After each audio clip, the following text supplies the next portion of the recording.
सबसे पहले हम पढ़ते हैं कि सेंटर ऑफ ओरिजिन वो क्या होता है। तो जो सेंटर ऑफ ओरिजिन है वो एक जियोग्राफिकल एरिया होता है। क्या होता है जियोग्राफिकल एरिया? यानी कोई एक भौगोलिक स्थान होता है, ऐसा स्थान जहाँ पर क्या है कि कोई स्पीसीज है या कोई लिविंग ऑर्गेनिज्म है, ठीक है, उसका वहां पर उद्भव हुआ है, ठीक है, वह स्पीसीज वहां पर पहली बार उत्पन्न हुई है, या उसकी जो वाइल्ड प्रजाति है, उसकी जो जंगली स्पीसीज है वो वहां पर पहले डेवलप हुई है, और उसकी डिस्टिंक्टिव डिस्टिंक्टिव क्या होता है? डिस्टिंक्टिव यानी कि कोई चीज है जो जैसे उसको किसी दूसरे लिविंग ऑर्गेनिज्म से जो अलग बनाती बनाती है उसको, ठीक है, उसकी एक स्पेसिफिक विशेषता है, तो वो उसकी डिस्टिंक्टिव प्रॉपर्टीज होती है, ठीक है। तो सेंटर ऑफ ओरिजिन क्या होगा? सेंटर ऑफ ओरिजिन ऐसा स्थान हो गया, ऐसा भौगोलिक एरिया होगा जहाँ पर कोई स्पीसीज है वो उत्पन्न हुई है, वहां पर उसकी वाइल्ड स्पीसीज पाई जाती है, या वहां पर उसने पहली बार अपने जो डिस्टिंक्टिव प्रॉपर्टीज है, वो जो अलग विशेष गुण है, वो वहां पर विकसित किए हैं। तो जो सेंटर ऑफ ओरिजिन है, इसको सेंटर ऑफ ओरिजिन को सेंटर ऑफ डाइवर्सिटी भी कहते हैं, ठीक है, इसको सेंटर ऑफ डाइवर्सिटी भी कहते हैं। ये किसने स्टडी किया था? ये किया था निकोलाई वेविलोव ने। वेविलोव एक साइंटिस्ट था, वनस्पति की विज्ञान का, ठीक है, एक बोटनी का साइंटिस्ट था, जिसने क्या किया था, विश्व का भ्रमण किया था। पूरे विश्व का भ्रमण करके इसने जितने भी जो जंगल थे या और भी जो भी एरिया है, वहां पर जाके उसने देखा था कि वहां पर कौन कौन सी जो प्लांट की स्पीसीज पाई जाती है, और उस हिसाब से उसने देखा था कि जैसे इस एरिया के अंदर 50 स्पीसीज पाई जाती है, तो उस 50 स्पीसीज के लिए उसने सेंटर ऑफ ओरिजिन उसको मान लिया। ऐसे करके क्या किया था, उसने सेंटर ऑफ ओरिजिन का डिवाइड किया था। जेनेटिक्स उनकी जो क्रोमोसोम स्टडीज होती है प्लांट्स की, ठीक है, और एनाटॉमिकल उसका डाटा था, उसके आधार पर जो वेविलोव है उसने क्या कंक्लूजन किया? उसने कंक्लूजन किया कि जो एरिया ऑफ ओरिजिन या सेंटर ऑफ ओरिजिन वो होते हैं जहाँ पर प्लांट कल्टीवेटेड किए जाते थे, वहां पर उनकी खेती की जाती थी, या वहां पर वो उगते थे, और उनकी जो वाइल्ड स्पीसीज है, ठीक है, जो उनकी जंगली स्पीसीज है वो वहां पर उगाई जाती थी। 1926 के अंदर उसने एक बुक पब्लिश की, क्या थी उसका नाम था studies on the origin of cultivated plants, ठीक है। इसके अंदर ही उसने theory of theory on the origin of crops, ये वाली थ्योरी दी थी, ठीक है। अब ये है कि जो क्रॉप प्लांट है, क्रॉप प्लांट के लिए निकोलाई वेविलोव है, उसने अलग अलग प्रकार के सेंटर ढूंढे थे। तो इन्होंने 1926 के अंदर क्या किया था, उनको सेंटर ऑफ ओरिजिन को 8 भागों में, कितने भागों में? 8, ठीक है, 8 भागों में डिवाइड किया था। उसके बाद ये नहीं लिखा क्या, उसके बाद क्या हुआ 1935 के अंदर ही, ठीक है, 1926 में तो 8 भागों में किया था, फिर 1935 के अंदर वेविलोव ने इन्हीं 8 और सेंटर ऑफ ओरिजिन को सब डिवाइड कर दिया था। 11 भागों के अंदर हो गए थे टोटल ये, ठीक है। सब डिवाइड करके इसने टोटल ये 11 बनाए थे। सब डिवाइड क्यों किया कि इसने दूसरे के अंदर ही, जैसे ये 2 नंबर इंडियन है तो इसी के अंदर उसने 2A जोड़ दिया, तो ये इंडियन का ही सब डिवीजन है एक तरह से। ऐसे उसने जो साउथ अमेरिकन था उसके अंदर चिलियन रीजन और ब्राजीलियन रीजन जोड़ दिए, तो ये भी क्या हो गया, सब डिवीजन हो गया। अब ये देख लो कि कौन सा एरिया किधर है, ये तो आपने वर्ल्ड मैप पढ़ा ही होगा, ठीक है, कि चाइना की जो कंट्री है, चाइनीज टेरिटरी, तो उसमें एक नंबर जो एरिया है यहाँ पर चाइनीज सेंटर ऑफ ओरिजिन है। इंडियन का इंडिया के अंदर हो गया, 2 नंबर है, ठीक है। फिर 2A उसने दिया है इंडो मलेशियन। इंडो मलेशियन को इंडो मलायन भी बोलते हैं, तो ये वाला जो रीजन है ये इंडो मलायन रीजन है। फिर जो है सेंट्रल एशियन या इनर एशियाटिक, ये देखो ये एकदम एशिया के सेंटर में है, तो ये इसने सेंट्रल एशियन रीजन बताया इसको। फिर इसको इसने एशिया माइनर की, इस एशिया माइनर को नियर ईस्टर्न रीजन भी बोला जाता है। क्यों? क्योंकि ये जो वर्ल्ड के जो ईस्टर्न भाग है उसके पास में है, तो इसको नियर ईस्टर्न भी बोलते हैं, और इसी का ही नाम है एशिया माइनर रीजन, ठीक है। तो ये जो 4 नंबर जो एरिया है ये एशिया माइनर के अंदर आता है। फिर है मेडिटेरियन रीजन। इधर जो ये समुद्रीय भाग है, ठीक है, यहाँ पर समुद्र है अंदर ही अंदर, इधर कंट्रीज है और इधर कंट्रीज है, बीच में जो है ओशन है। तो इसके जो तटीय भाग है, समुद्र के जो कोस्टल एरियाज है, उसको मेडिटेरियन रीजन बोलते हैं, इसके आसपास के भाग, ठीक है। तो इस मेडिटेरियन रीजन पे भी कुछ स्पीसीज पाई जाती थी, उनका सेंटर ऑफ ओरिजिन मेडिटेरियन माना। फिर था एबिसिनियन। एबिसिनियन में कौन सा था, ये 6 नंबर एरिया जो यहाँ पर अफ्रीकन कंट्रीज जो थी, ठीक है, तो इसको उसने माना एबिसिनियन। फिर है south Mexican and central American. ये पूरा भाग आपको पता है तो अमेरिका के अंडर में आता है, नॉर्थ अमेरिका और साउथ अमेरिका, ठीक है। तो ये जो सेंट्रल अमेरिकन का भाग है, ठीक है, इसको उसने माना सेंट्रल अमेरिकन या साउथ मैक्सिकन। फिर ये था साउथ अमेरिकन, अमेरिका का साउथ वाला भाग है, इसको साउथ अमेरिकन माना। इसके नीचे यहाँ पर चिली देश है, चिली नाम का, तो इसको चिलियन रीजन माना। और इधर ब्राजीलियन या ब्राजीलियन पैराग्वियन, ठीक है, ये वाला रीजन इसको बताया उसने। फिर इन रीजन्स की विशेषता क्या क्या थी, तो ये जो विशेषताएं हैं ये तो आपको याद करनी पड़ेगी, ये थोड़ी सी मुश्किल है।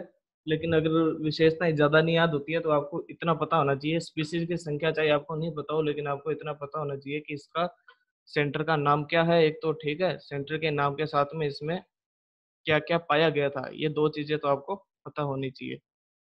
तो सबसे पहले जो चाइनीज सेंटर था, जो वर्ल्ड के एकदम चाइना का जो रीजन है उस सेंटर के अंदर जो था, उसमें क्या था, 138, ठीक है, 138 स्पीसीज इसके अंदर खोजी गई थी। और ये सबसे पहले जो सीरियल्स की जो स्पीसीज होती है वो सबसे पहले इसी के अंदर खोजी गई थी, ठीक है। सीरियल्स कौन सी, सीरियल्स तो पता ही है आपको, अनाज वाली फसलें, उसके साथ में बकवीट और लेग्यूम्स की कुछ फसलें हैं, वो भी इधर उनकी भी जंगली स्पीसीज पाई गई थी। उसके बाद था इंडियन सेंट्रल, ठीक है, जो भारत का जो हिस्सा था, उधर कौन कौन से स्पीसीज मिली। तो भारत का जो स्पीसीज, भारत का जो एरिया था उधर मिली थी राइस से रिलेटेड, ठीक है, जो ओरिजिनल राइस है उसकी स्पीसीज। मिलेट्स, मिलेट्स में कौन सी आती है, जैसे रागी हो गया, कोंदो हो गया, तो उसकी जो जंगली जातियां हैं वो इधर मिली थी। और लेग्यूम्स, कुछ लेग्यूम्स है उनकी जो वाइल्ड स्पीसीज है वो इधर मिली थी। और टोटल कितनी स्पीसीज मिली थी इधर, 117, यानी 117 स्पीसीज इधर मिली थी। उसके बाद दूसरे में ही एक भाग है सेकंड ए, ठीक है, सेकंड ए के अंदर इंडिया के साथ वाला जो रीजन है, जिसको इंडिया इंडो मलेशियन या इंडो मलायन सेंटर भी बोलते हैं। तो इंडो मलायन के अंदर क्या था, इसमें कौन कौन सी कंट्रीज थी इधर आप पास थी,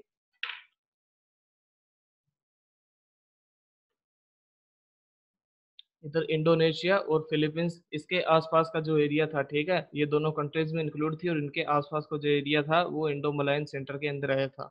इसके अंदर जो रूट वाली क्रॉप्स है वो पाई गई थी, ठीक है। कुछ जो फ्रूट क्रॉप्स है, शुगर केन है, और कुछ मसाले वाली फसलें हैं, उनके भी इधर वाइल्ड स्पीसीज मिली थी। और टोटल कितने मिली थी, 55 स्पीसीज मिली थी इंडो मलायन सेंटर के अंदर। उसके बाद आता है द इनर एशियाटिक सेंटर, जो कि, और इसका क्या नाम था, इनर एशियाटिक, ठीक है, एशिया माइनर वाला जो एरिया है, इसमें तजाकिस्तान और उज्बेकिस्तान जो कंट्री है वो आ गई थी। और इसके थोड़ा आसपास का भाग आ गया था। इसके अंदर गेहूं की, राई की, और जो हर्बेशियस लेग्यूम होती है, ठीक है, जो झाड़ीनुमा हर्बेशियस लेग्यूम्स होती है, उनकी स्पीसीज इधर पाई गई थी, ठीक है। और जो रूट क्रॉप्स जिनके अंदर बीज की बुआई करके जो रूट क्रॉप्स तैयार की जाती है वो, और कुछ फ्रूट्स और करके इसमें 42 स्पीसीज टोटल मिली थी उसको। ये थोड़ा टिपिकल सा पार्ट है, टिपिकल सा टॉपिक है, ऐसे मतलब याद करने वाला टॉपिक है ये, ठीक है, समझना इसमें कम है, ये आपको याद करना पड़ेगा। इसका अगला जो टॉपिक है वो समझने की चीज है। हाँ, तो फिर आता है एशिया माइनर, ठीक है। एशिया माइनर में क्या था, ईरान, तुर्कमेनिस्तान और ट्रांसकोकेशिया, ठीक है, ये वाले जो रीजन थे ये एशिया माइनर के अंदर आते थे। और इसके अंदर क्या मिला था, इसके अंदर भी वीट, राई, ओट, और जो बीज वाली फसलें कुछ, जिसके अंदर फोरेज लेग्यूम्स, ठीक है, जो पत्तीदार जो लेग्यूम थे, जिनका मतलब चारे के अंदर जिसका यूज किया जाता है, लेग्यूम वाली फसलें वो, और कुछ फ्रूट्स मिला के इसमें 83 स्पीसीज जो है मिली थी। उसके बाद आता है मेडिटेरियन सेंटर, ठीक है। मेडिटेरेनियन सेंटर होता है जो भूमध्य सागर के आसपास का एरिया है। इसके अंदर क्या था, इसके अंदर भी wheat, barley, forage plant, vegetables और फ्रूट, इन्हीं की स्पीसीज मिली थी। 84 स्पीसीज मिली थी इसके अंदर भी। फिर आता है एबिसिनियन रीजन। एबिसिनियन रीजन जो कंट्री है, इथोपियन कंट्री है, ठीक है, इथोपिया है कंट्री। पल्सेस के लिए ज़्यादा मशहूर है। यहाँ पर क्या है, जैसे कि वर्ल्ड में चने की सबसे ज्यादा प्रोडक्टिविटी भी इथोपिया के अंदर ही है। तो ये जो सेंटर है ये इथोपिया के आसपास का है। इसके अंदर क्या है, इसके अंदर वीट, बार्ले, कुछ लोकल ग्रेन जो वहीं पर पाए जाते हैं, ठीक है। जैसे कि भारत के अंदर कोंदो रागी पाया जाता है जो बाकी एरिया में इतना नहीं पाया जाता, तो उनका भी जो लोकल ग्रेन है उधर वो मिला था। स्पाइसेज और 38 अदर स्पीसीज भी इधर मिली थी। फिर इसके अंदर क्या मिला है, south Mexican and central American centre. तो साउथ मैक्सिकन सेंट्रल अमेरिकन जो अमेरिका वाला पोर्शन था, ठीक है, पूरा का पूरा नॉर्थ अमेरिका और साउथ अमेरिका, तो उनके एकदम सेंटर में जो रीजन है वो साउथ अमेरिकन, साउथ मैक्सिकन और सेंट्रल अमेरिकन रीजन बोलते हैं उसको। तो उस सेंटर के अंदर क्या मिला था, मेज। मेज का तो पता ही है आपको, मैक्सिको तो उसका उत्पत्ति स्थल है। तो उसके अलावा इसमें फेजियोलस, फेजियोलस क्या होता है, ठीक है, फेजियोलस वुल्गेरिस राजमा बोलते हैं वो, और कुकुरबिटेसी जो स्पीसीज है वो इधर मिली थी। इसके साथ में टोटल फाइबर क्रॉप्स और 49 अदर स्पीसीज इसके अंदर मिली थी।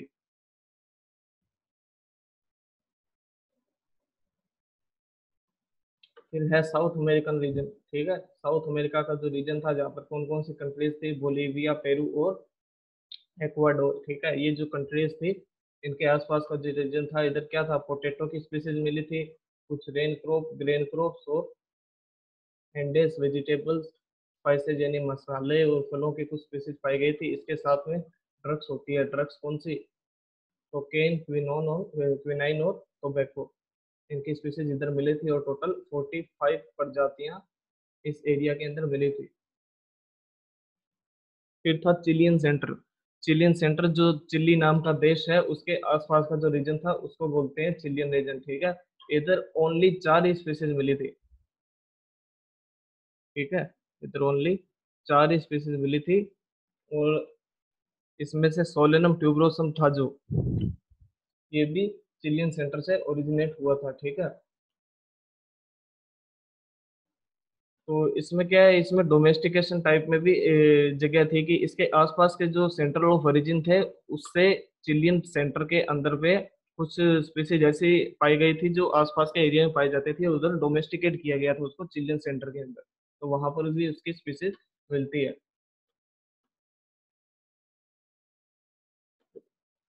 उसके बाद क्या होता है, वैसे इसको जो 8 मेन सेंटर है उसके साथ में इसको कंपैरिजन नहीं किया जाता क्योंकि इधर ओनली 4 ही स्पीसीज मिली है। उसके बाद था ब्राजीलियन सेंटर, ठीक है, जो ब्राजील के आसपास का एरिया था, ब्राजीलियन पैराग्वियन सेंटर। ये भी मेन सेंटर के आसपास का था, उसके आउटसाइड का एरिया था, ठीक है। और इधर कितनी स्पीसीज मिली थी, इधर ओनली 13 ही स्पीसीज मिली थी, 13 स्पीसीज मिली थी। इसके अंदर मैनी होट, क्या होता है मैनी होट, कसावा का फ्रूट होता है जो कसावा का फल, ठीक है, उसको मैनी होट बोलते हैं। एरेकिस, ठीक है, एरेकिस हाइपोजिया। तो एरेकिस यानी मूंगफली की जो वाइल्ड स्पीसीज है वो इधर मिली थी। और उसके साथ में पाइनएप्पल, हिविया रबड़ और थियोब्रोमा कोकोआ, ककोआ, ठीक है, उसकी स्पीसीज भी इधर मिली गई थी जो कि डोमेस्टिकेशन के बाद में इधर आई थी। तो ये इसका तो वो था कि 11 कौन कौन से सेंटर थे, तो ये आपको थोड़े बहुत पढ़ने पड़ेंगे तभी आपको याद होंगे। ये देख लो कि type of centre of diversity, कि ये कितने प्रकार के होते हैं सेंटर ऑफ डाइवर्सिटी जो होते हैं, या सेंटर ऑफ ओरिजिन भी इसी को ही बोलते हैं, ठीक है। तो सेंटर ऑफ डाइवर्सिटी है, ये 3 प्रकार के होते हैं।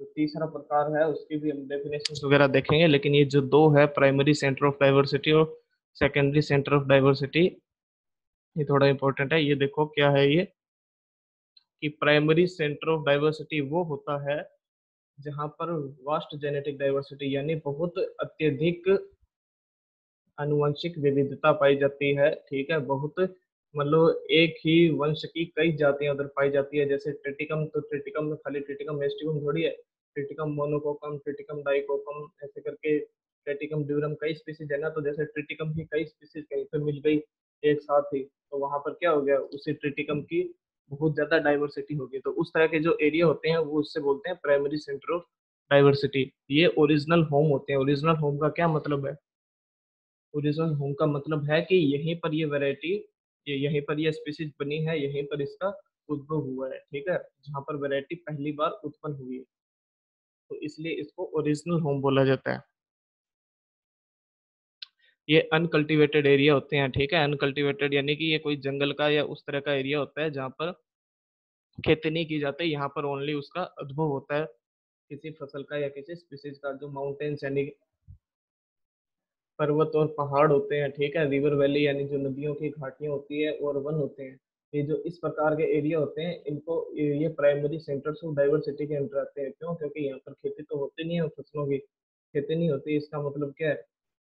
इसका मतलब ये यहाँ पे फिर भी पाई जा रही है, यानी कि वो सेंटर ऑफ ओरिजिन है, वहां पर उस फसल का उत्पन्न हुआ है। फिर आता है secondary centre of diversity. Secondary centre वो होता है जहां पर वेबिलोग के अनुसार क्या है, वहां पर भी क्रॉप प्लांट की कुछ स्पीसीज, कुछ सिलेक्टेड स्पीसीज पाई जाती है जिसका कमर्शियल यूज होता है, ठीक है। यानी कि जो सेकेंडरी सेंटर ऑफ डाइवर्सिटी है, यहाँ पर किसी भी स्पीसीज का उद्भव नहीं हुआ, ठीक है। सेकेंडरी सेंटर है, यहाँ पर किसी का उद्भव नहीं हुआ, लेकिन फिर भी इधर वो पाई जाती है। पाई क्यों जाती है?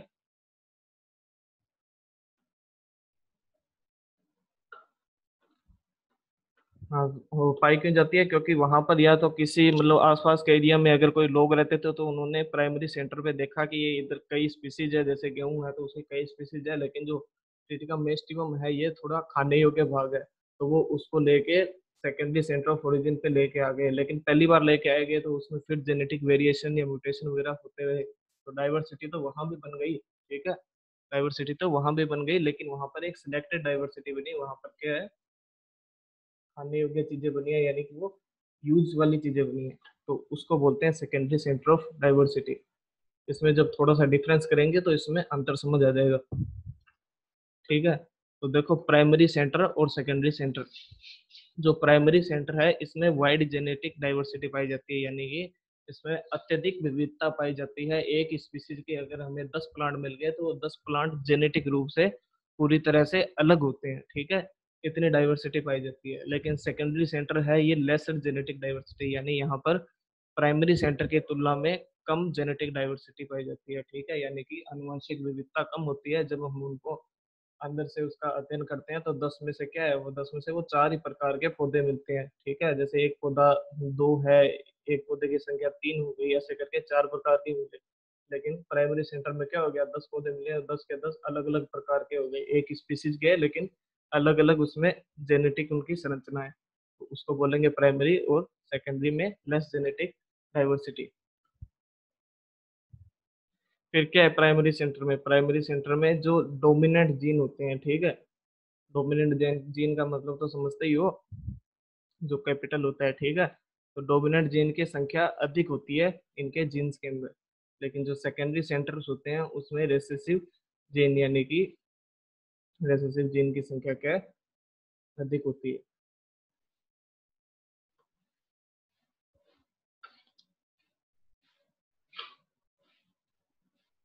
उसके बाद आता है कि जो प्राइमरी सेंटर होते हैं उसमें वाइल्ड कैरेक्टर पाए जाते हैं। वाइल्ड कैरेक्टर यानी उसमें जंगली विशेषताएं पाई जाती है। क्यों? क्योंकि ये प्राइमरी सेंटर है, यहीं पर ये उत्पन्न हुई है, तो उत्पन्न होने के बाद में नॉर्मल सी बात है इसमें वाइल्ड कैरेक्टर ही पाई जाएगी। लेकिन जो सेकेंडरी सेंटर है उसमें डिजायरेबल कैरेक्टर यानी हमारे जो मतलब ऐच्छिक गुण है वो पाए जाते हैं, कि हम उसमें यील्ड का इंक्रीज चाहते हैं किसी फसल में, तो जो हम उसी हिसाब से उसको छांट के दूसरे एरिया में डोमेस्टिकेट किया था, तो उस हिसाब का सेंटर है, तो उसके अंदर क्या होगा, डिजायरेबल कैरेक्टर ही पाए जाएंगे। फिर आता है कि प्राइमरी सेंटर है उसमें क्रॉसिंग ओवर कम होता है, ठीक है। प्राइमरी सेंटर है उसमें जो जीन होते हैं उनमें क्रॉसिंग ओवर जो क्रोमोसोम के अंदर होता है वो कम होता है, ठीक है। लेकिन जो सेकेंडरी सेंटर है उसमें क्रॉसिंग ओवर क्या है, अधिक पाया जाता है। क्रॉसिंग ओवर तो पता ही होगा आपको, ठीक है, वेरिएशन का मुख्य कारण है, सूत्री विभाजन में होता है क्रॉसिंग ओवर। फिर है कि प्राइमरी सेंटर में नेचुरल सिलेक्शन होता है, ठीक है। नेचुरल सिलेक्शन क्यों? क्योंकि प्रकृति इसमें सिलेक्ट करती है कि किसको अगली पीढ़ी में जाना है, किसको नहीं जाना। जो प्रकृति के अंदर सर्वाइव कर जाता है, नेचर के अंदर सर्वाइव कर जाता है, वो स्पीसीज आगे ग्रो होती रहती है। लेकिन सेकेंडरी सेंटर है, सेकेंडरी सेंटर में नेचुरल तो पाया ही जाता है, उसके साथ में आर्टिफिशियल यानी कृत्रिम रूप से मैन मेड ह्यूमन के द्वारा किया गया जो चयन है, सिलेक्शन है, वो भी इसमें कार्य करता है। उसके बाद तीसरा प्रकार आता है इसका माइक्रो सेंटर। तो माइक्रो सेंटर क्या होता है? माइक्रो सेंटर जो होता है वो प्राइमरी या सेकेंडरी जो सेंटर होते हैं, ठीक है, उन्हीं के अंदर पाया जाता है माइक्रो सेंटर भी। ठीक है, जो सेंटर ऑफ डाइवर्सिटी है या सेंटर ऑफ ओरिजिन है किसी फसल का, ठीक है, जैसे कोई सेंटर ऑफ ओरिजिन है ये वाला हो गया, ठीक है, एशिया माइनर रीजन हो गया, जैसे इसी के अंदर ये कोई इतना सा एरिया है, यहाँ पर क्या है, यहाँ पर किसी भी स्पीसीज की बहुत ज्यादा डाइवर्सिटी है। वो हालांकि ये क्रॉप इधर भी है, इधर भी है, इधर भी है, पूरे रीजन के अंदर पाई गई है, लेकिन इसी सेंटर ऑफ ओरिजिन के अंदर एक छोटा सा एरिया है जहाँ पर बहुत ज्यादा डाइवर्सिटी है किसी स्पीसीज की, किसी क्रॉप की। तो उस क्रॉप के लिए उसका माइक्रो सेंटर ये वाला एरिया ही होगा, ठीक है, तो इसको बोलते हैं माइक्रो सेंटर, कि यहाँ पर किसी फसल की बहुत ज्यादा जेनेटिक डाइवर्सिटी पाई जाती है, ठीक है। तो इस एरिया को क्या बोलते हैं? माइक्रो सेंटर बोलते हैं। माइक्रो सेंटर होते हैं वो किसी भी प्लांट की जो इवोल्यूशन या उसका मूल्यांकन करने के लिए एक बहुत मतलब बड़ा हब होता है एक तरह से, ठीक है, यहाँ से बहुत ज्यादा कलेक्शन किया जा सकता है किसी स्पीसीज का। हमें पूरे सेंटर ऑफ ओरिजिन में घूमने की जरूरत नहीं है, हम सीधा उसके माइक्रो सेंटर में जाके उसकी स्टडी कर सकते हैं अगर हमें पता है कि इसका माइक्रो सेंटर कौन सा है। इसके बाद आपका इम्पोर्टेंट टॉपिक आता है एक, ठीक है, component of genetic variation. Genetic variation के कंपोनेंट। और जेनेटिक वेरिएशन क्या होता है? क्या होता है कि हम किसी स्पीसीज को उगाते हैं। पहले आपको बताते हैं कि टोटल वेरिएशन क्या होता है। टोटल वेरिएशन होता है किसी स्पीसीज को उगाते हैं, ठीक है, जैसे दो प्लांट हमने ग्रो कर लिए, दूसरा प्लांट भी हमने ग्रो कर लिया, ठीक है। अब हम इसमें देख रहे हैं कि इसकी जो प्रजनी है उसमें ये साइड की जो ब्रांचेज है ये मेन स्टेम से ऊपर जा रही है, लेकिन इसमें क्या है, मेन स्टेम से नीचे ले रही है। तो ये क्या है, दोनों एक ही क्रॉप थी, एक ही प्रोजनी थी, लेकिन इनमें ये फर्क आ गया। फर्क आ गया तो क्या हो गया, ये एक तरह का वेरिएशन हो गया। तो इस वेरिएशन को हम देखेंगे, ये तो टोटल वेरिएशन हो गया, लेकिन ये जीन के कारण कितना अफेक्ट हुआ है। तो जो जीन के कारण अफेक्ट हुआ है उसको हम बोलेंगे जेनेटिक वेरिएशन। तो जेनेटिक वेरिएशन के कंपोनेंट कौन कौन से होते हैं, किसके कारण जेनेटिक वेरिएशन आते हैं, ठीक है, तो इसमें हमें वो स्टडी करनी है। तो जीनोटाइप और फिनोटाइप तो पता है ना सबको, ये तो बताने की जरूरत नहीं है।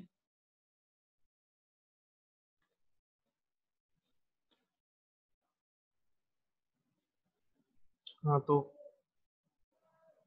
जो फिनोटिपिक वेरिएशन होते हैं, ठीक है, फिनोटिपिक यानी कि जो हमें आंखों से देख के हमें समझ आ जाते हैं कि ठीक है ये प्लांट लंबा है, ये छोटा है, तो उनको बोलते हैं फिनोटिपिक वेरिएशन। लक्षण प्रारूप होता है जो फिनोटाइप, ठीक है। तो जो फिनोटाइपिक वेरिएंस होते हैं, विविधता होती है, ये किसके मिलकर बनी होती है, ठीक है, कंबाइन होकर बनती है। ये किससे मिलकर बनती है? ये जीनोटाइप वेरिएंस और एनवायरनमेंट वेरिएंस, ठीक है, यानी कि जो दो प्लांट है या जितने प्लांट है उसमें जो फर्क आया है वो किसके कारण आ सकता है? वो या तो जीनोटाइपिक वेरिएंस यानी कि या तो वो जीन की संरचना में कोई परिवर्तन हुआ है या जीन के अंदर कोई कुछ हुआ है उसके कारण आ सकता है, या एनवायरमेंटल वेरिएंस यानी कि या एनवायरमेंट के इफेक्ट के कारण उसकी संरचना में परिवर्तन आ सकता है। तो ये दोनों को मिलके जो आगे आएगा उसको क्या बोलेंगे? उसको बोलेंगे फिनोटाइपिक वेरिएंस। तो देखो इसका फॉर्मूला क्या है, वीपी, ठीक है, वीपी का मतलब है टोटल फिनोटाइपिक वेरिएंस, यानी कि टोटल विविधता जो कि हम आंखों से देख सकते हैं, जो उसके लक्षण में दिखाई दे रही है।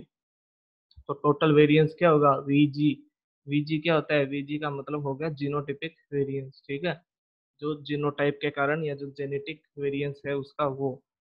वीई, ई का मतलब होता है एनवायरनमेंट, ठीक है, यानी कि एनवायरनमेंट के प्रभाव से जो उसके अंदर वेरिएंस आ गया वो।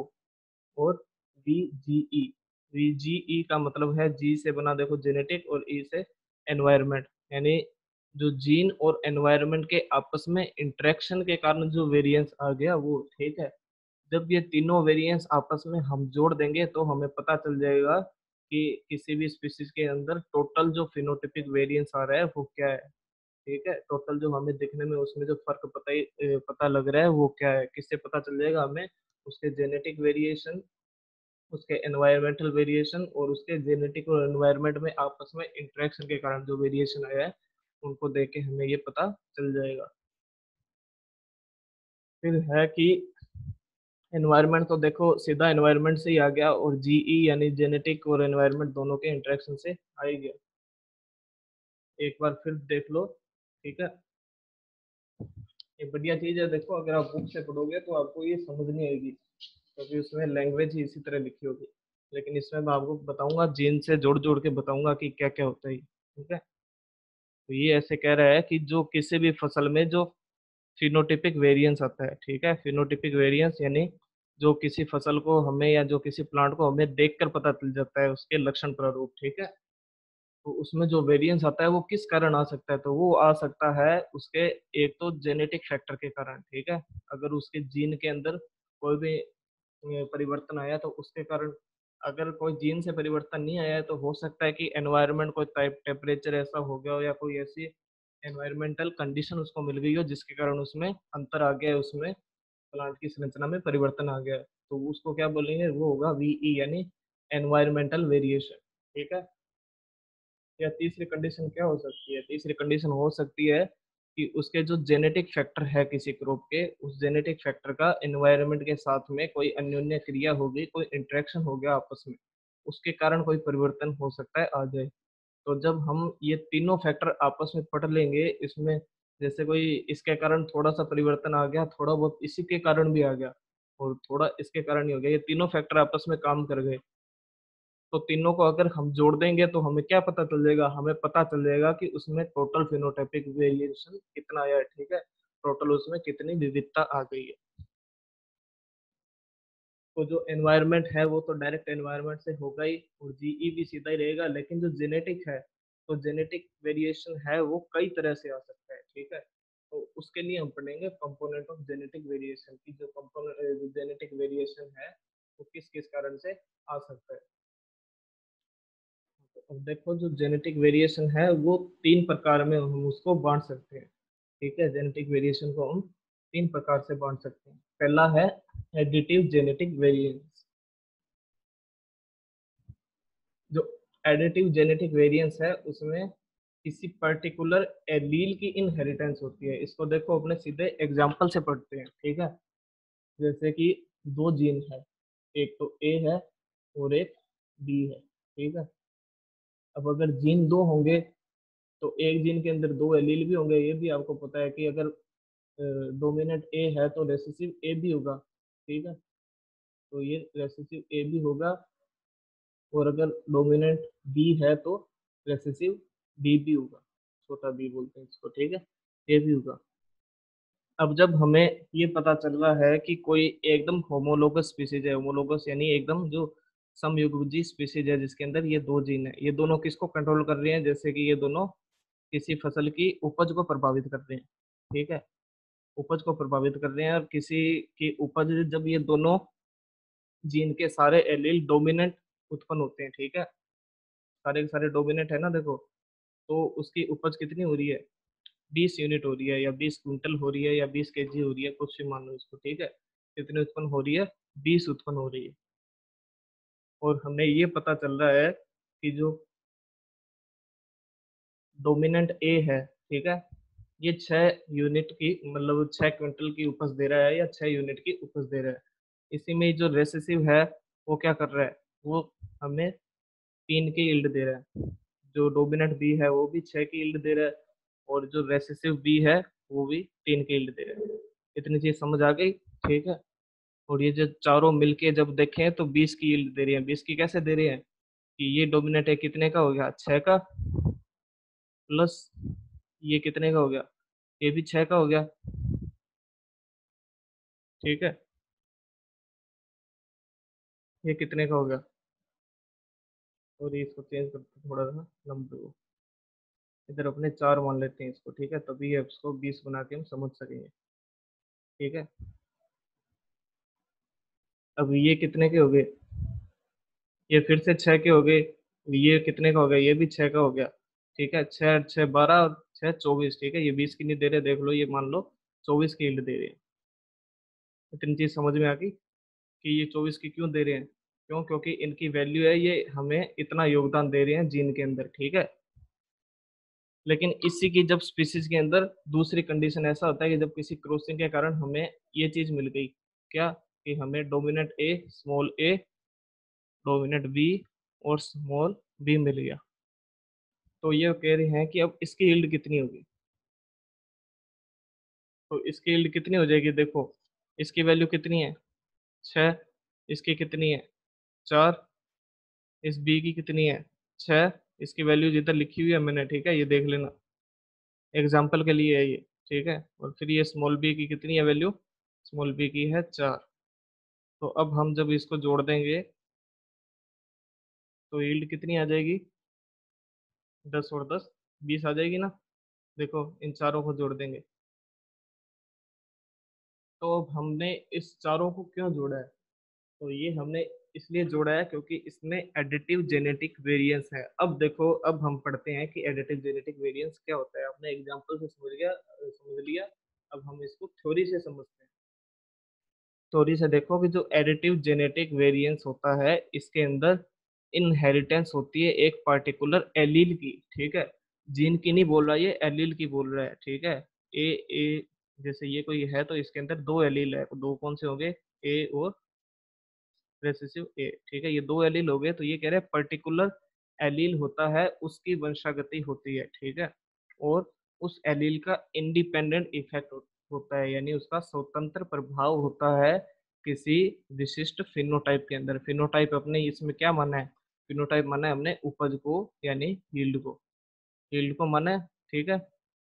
अब ये पहली लाइन क्या कह रहा था कि स्पेसिफिक पर्टिकुलर एलील होता है, उसकी इनहेरिटेंस हो रही है। हम देख रहे हैं कि जो स्मॉल ए आ गया, ठीक है, तो ये ए है, ये इससे प्रभावित तो नहीं हुआ ना डोमिनेंट ए से। जो रेसेसिव ए है वो डोमिनेंट ए से प्रभावित नहीं हुआ, इसका मतलब इसकी जो इनहेरिटेंस है वो एक तरह से स्वतंत्र रूप से हो रही है। प्लस में जो इसका इफेक्ट है, देखो इसका इफेक्ट, रेसेसिव ए का इफेक्ट कितना आया है, 4 आया है, जबकि डोमिनेंट ए का 6 आया है, ठीक है।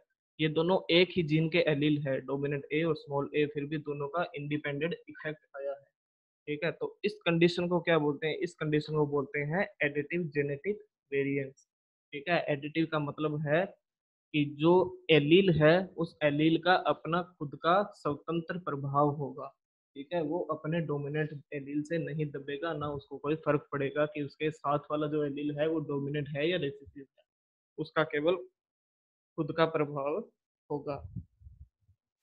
तो समझ आ गई ये चीज, बताओ एक बार मैसेज में बताओ, समझ आ गई नहीं आ गई।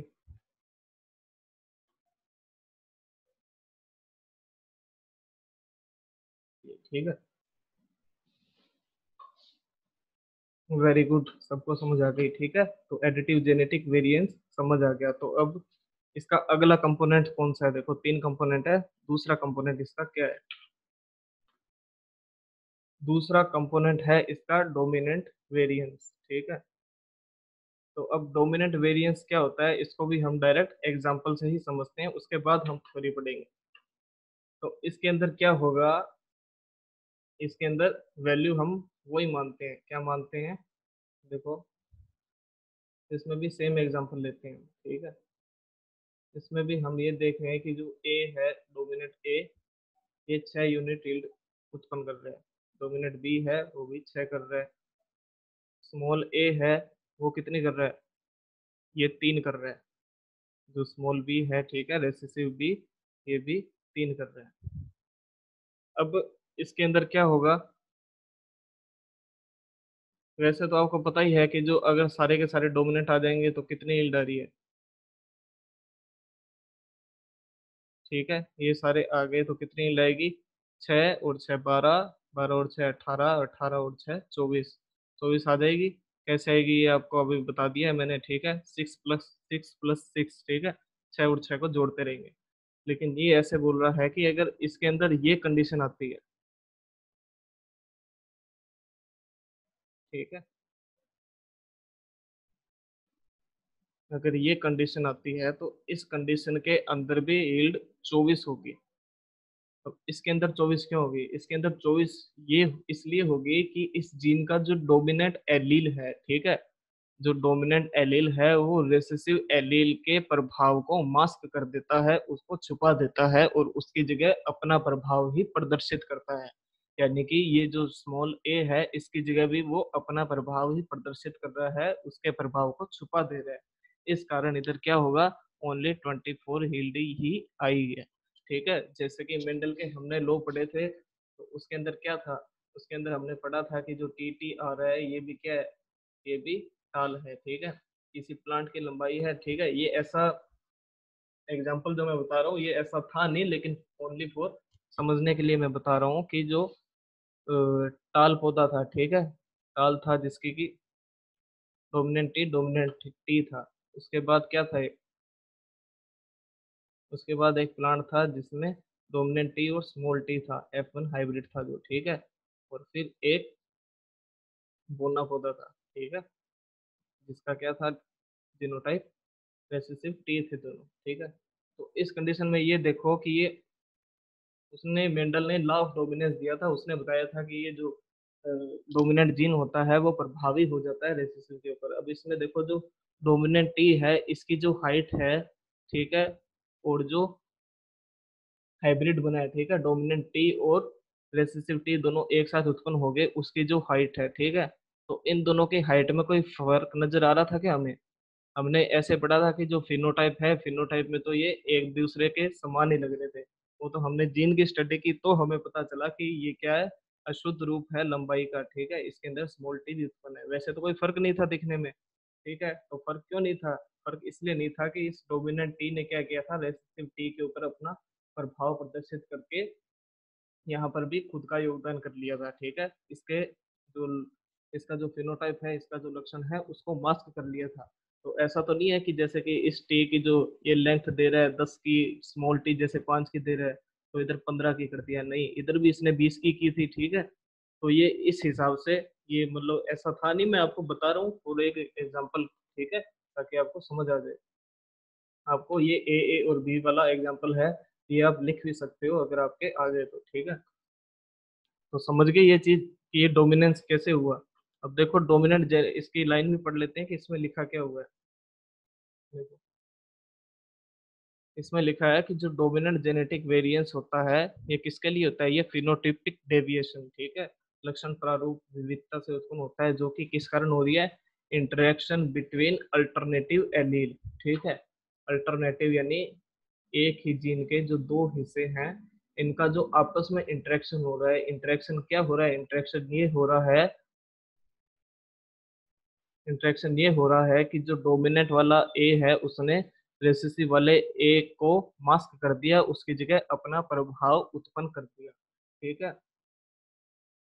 तो ये वाला इंटरेक्शन हो रहा है। तो अल्टरनेटिव एलील के बीच में इंटरेक्शन के कारण जो विविधता उत्पन्न होती है, जो वेरिएशन उत्पन्न होता है, उसको क्या बोलते हैं, उसको बोलते हैं डोमिनेंस वेरिएंस। ठीक है, ये एक लक्षण को डिनोट करते हैं। ठीक है, एक लक्षण को कंट्रोल करते हैं एक स्पेसिफिक लोकस के अंदर।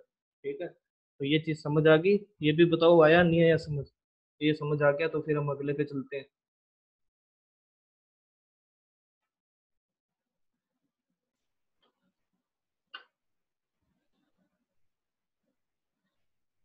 तीसरा पार्ट आता है एपिस्टेटिक वेरिएंस। ठीक है, क्या आता है एपिस्टेटिक वेरिएंस?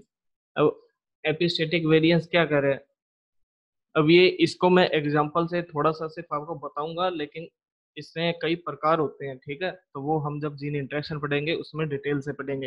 लेकिन ये इसमें होता क्या है वो चीज बता देता हूँ कि इसमें भी इंटरेक्शन हो रहा है। इंटरेक्शन किसके अंदर हो रहा है, different allele in different loci. ठीक है,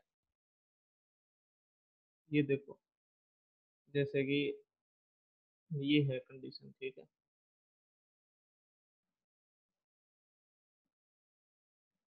ये कंडीशन है। अब इसमें क्या हो रहा है कि जो ये डोमिनेंट ए उत्पन्न हो रहे हैं, ठीक है, ये इस रेसेसिव बी के प्रभाव को भी मास्क कर देगा, या कोई भी इंटरेक्शन हो जाएगा इधर। ठीक है, चाहे तो हो सकता है कि ये डोमिनेंट बी है इधर, तो डोमिनेंट बी के साथ में मिलके इसने कोई नए लक्षण पैदा कर दिया कि भाई जो ए है वो तो पिंक कलर के फ्लावर उत्पन्न कर रहा है। ठीक है, और जो बी है वो क्या कर रहा है, वो जैसे व्हाइट कलर के उत्पन्न कर रहा है। लेकिन जब दोनों डोमिनेंट एक साथ हो गए, इधर देखो ये डोमिनेंट ए हो गया, इधर डोमिनेंट बी हो गया, लेकिन और दोनों साथ में उत्पन्न होकर दोनों ने क्या कर दिया, दोनों ने करके कोई जैसे पर्पल फ्लावर उत्पन्न कर दिया, तो उस तरह की जो कंडीशंस होती है ना, इसको बोलते हैं एपिस्टेटिक वेरिएंस। ठीक है, कि जो एक जीन है उस जीन के किसी एक एलील का दूसरे जीन के दूसरे एलील के साथ में इंटरेक्शन हो गया। ठीक है, इसमें जो डोमिनेंस था, डोमिनेंस में क्या था, डोमिनेंस में तो ए का इसके साथ में, यानी कि ये एक ही जीन की बात है ना, एक ही जीन की बात है, किसी एक लोकस की बात कर रहे हैं, तो ये तो एक ही लोकस के अंदर आपस में इंटरेक्शन हो रहा है एलील का। लेकिन इस दूसरी कंडीशन में क्या है, दूसरी कंडीशन में ये किसी दूसरे लोकस के साथ में, दूसरी लोसाई के, मतलब कि उसके जो एलील के साथ में इसका इंटरेक्शन हो रहा है। तो इस इंटरेक्शन के कारण अगर कोई जेनेटिक वेरिएशन उत्पन्न होता है तो उसको बोलेंगे एपिस्टेटिक वेरिएंस। ठीक है, ये जो वर्ड है ये दोनों मतलब एक तरह से प्रभाविता के लिए ही उत्पन्न होते हैं। लेकिन इस चीज में याद रखना है कि जो डोमिनेंस वेरिएंस है, डोमिनेंस तो खुद के एलील के साथ में इंटरेक्शन होगा, लेकिन जो एपिस्टेटिक है वो किसी दूसरे जीन के एलील के साथ में अपना इंटरेक्शन करेगा। तो बस इसमें यही फर्क है दोनों के अंदर। ठीक है, तो ये भी आपको समझ आ गया होगा मेरे हिसाब से, नहीं आया तो और बता दूंगा, पूछ लेना। ठीक है, ये कंडीशन हो गई एपिस्टेटिक वेरिएंस। तो अब देखो इसका मतलब क्या हुआ, इसका मतलब है कि जो टोटल जेनेटिक वेरिएंस हुआ था, ठीक है, तो इसको वेरिएंस की तीन फॉर्म में समझ लेंगे। तीन फॉर्म कैसे, देखो टोटल कैसे हुआ था, कि हमने ये इधर पढ़ा था, क्या पढ़ा था हमने, कि वीपी बराबर वीजी वीई वीजीई, ये पढ़ा था हमने, ये वाला फॉर्मूला देखो, ये वाला। ठीक है, ये पढ़ा था, इसको इधर ही लिख देते हैं, देखो फिर क्या था। ठीक है, टोटल विनोटाइपिक वेरिएंस किसके बराबर था, जेनेटिक वेरिएंस प्लस एनवायरमेंटल जो वेरिएंस था वो, प्लस जो जेनेटिक और एनवायरनमेंट, दोनों जीन और एनवायरनमेंट के बीच में इंटरेक्शन के कारण जो उत्पन्न हुआ था वो वेरिएंस। ठीक है, तो ये हमने पहले पढ़ा था। अब हमें टोटल जेनेटिक वेरिएंस का पता चल गया कि जो टोटल जेनेटिक वेरिएंस है वो किस क्या क्या हो सकता है, वो एडिटिव वेरिएंस भी हो सकता है। ठीक है, एडिटिव का हमने पढ़ लिया क्या होता है, डोमिनेंस वेरिएशन भी हो सकता है। ठीक है, या वी आई यानी कि एपिस्टेटिक वेरिएंस भी हो सकता है। इन तीनों से मिलकर ही क्या बनता है, वी जी बनता है, यानी टोटल जेनेटिक वेरिएंस मिलते हैं। तो हमने ये जो वी जी था, इस वी जी के स्थान पर हमने क्या लिख दिया, वी जी के स्थान पे हमने इन तीनों को कंबाइन करके लिख दिया। ठीक है, इन तीनों को कंबाइन करके लिख दिया कि जो एडिटिव वेरिएंस, डोमिनेंट वेरिएंस और एपिस्टेटिक वेरिएंस का योग है वही जेनेटिक वेरिएंस है। तो इसके साथ में जो वी ई है वो तो यही रहेगा, और वी जी ई है ये भी यही रहेगा। इसका मतलब कि जो टोटल फिनोटिपिक वेरिएंस है उसको हम कैसे लिख सकते हैं, उसको हम इस फॉर्मूला से भी लिख सकते हैं। ठीक है, तो टाइम हो गया है अपना। आगे भी एक टॉपिक था जो इसी से जुड़ा हुआ था, लेकिन क्या करवा दूं अभी, 15-20 मिनट और लग जाएंगे, देख लो करना है तो, नहीं तो अगली क्लास में कर लेते हैं। बताओ,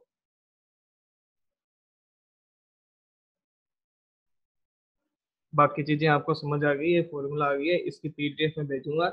एक बार इसको ओनली ये जो जेनेटिक वेरिएशन के जो कंपोनेंट है इसको कॉपी में लिख के देखना, एक बार खुद करके देखना, आपको पूरा समझ आ जाएगा। ठीक है, खत्म करते हैं क्लास को।